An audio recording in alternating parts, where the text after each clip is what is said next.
You know, there's often this massive gap, right? A huge disconnect between the official, top-down fight against corruption and what's actually happening on the ground, in real communities. So today, we're going to dive into a tale of two very different watchdogs trying to bridge that very gap, one from the halls of power and the other from the heart of the community. And wow, this quote just nails that feeling, doesn't it? The fear that some big official commission just ends up being another symbolic gesture. You know, something that makes a good headline but never actually touches the daily lives of the people it's supposed to serve. That very disconnect is what this whole story is about. Okay, so let's meet the official solution. In the Philippines, the government came up with the Independent Commission for Infrastructure, or the ICI, to go after corruption in big projects, like flood control.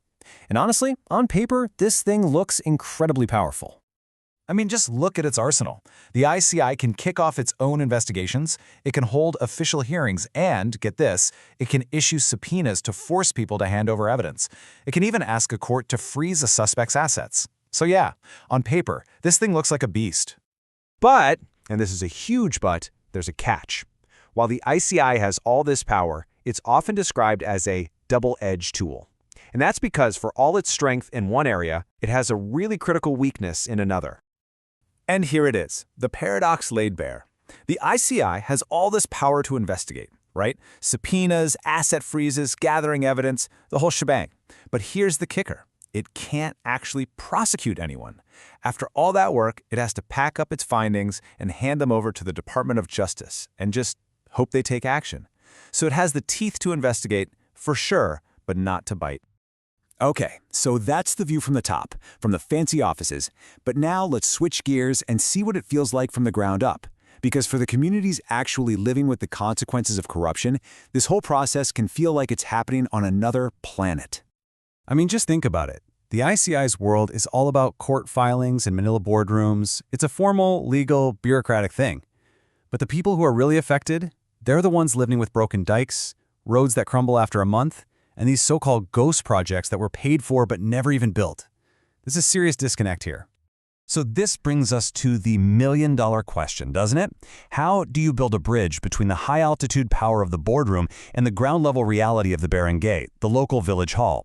How do you make that power mean something to real people? Well, this is where things get really, really interesting. Enter a group called Co-Handy, with a fascinating community-first solution. It's all about building what they call a sacred bridge. So what's their big idea? Get this. Youth Watchdog Brigades. Now, this isn't about protests and signs. This is about training young people in their own communities to become stewards, to systematically document, validate, and report problems with local projects. They're basically turning accountability from some abstract government word into a hands-on local practice. And they're not just winging it. Their methods are super practical, super smart. These brigades are out there gathering real ground-level intelligence. We're talking geotagged photos, local testimonies. They use simple stuff like SMS hotlines to make reporting easy. And crucially, they take their findings to community elders for validation, making sure it's all credible. They even anchor their work in trusted local spaces, like the neighborhood chapel. Okay, but here's the part that I think is absolute genius. It's not just what they're doing, it's how they're framing it. They're completely reframing the very idea of what it means to be a watchdog.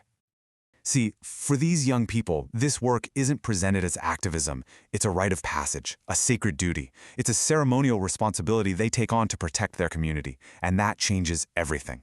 It turns a civic task into a powerful, meaningful cultural ritual. And they've actually built this whole journey out. It's like leveling up. A young person starts as an observer, just learning how to see and log problems. Then they become a documenter when they file their first report. As a validator, they present their evidence to the elders. A defender gets to lead their own team. And finally, a transmitter becomes that sacred bridge, the person who officially escalates the community's validated cases to the national ICI. It's such a clear and empowering path. And to give you a real sense of this, just listen to the oath an observer takes. I pledge to watch with integrity, to see what others ignore, and to honor the covenant of stewardship. That's not just a promise, right?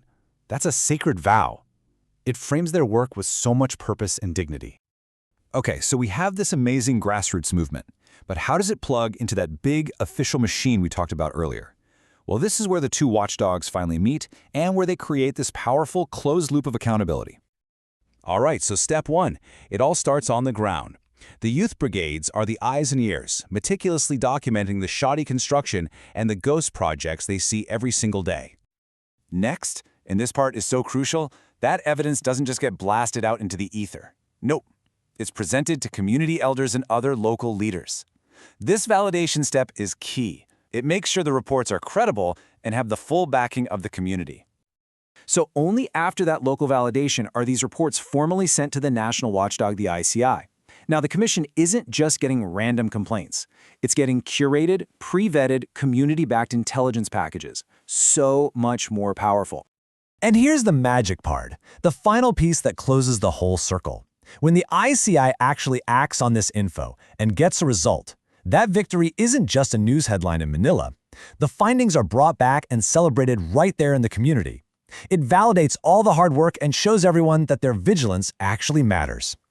What you end up with is this incredible covenant, this powerful partnership. The grassroots vigilance from the youth brigades makes the ICI's investigation stronger and more focused. And in turn, the ICI's power gives the community's efforts real teeth and a real sense of victory. They literally make each other stronger. And that really leaves us with something to chew on, doesn't it? What if we stopped thinking about accountability as just some set of dry laws and complicated procedures? What if we started treating it as a shared, sacred ritual, a rite of passage that actually binds a community together in defense of its own future?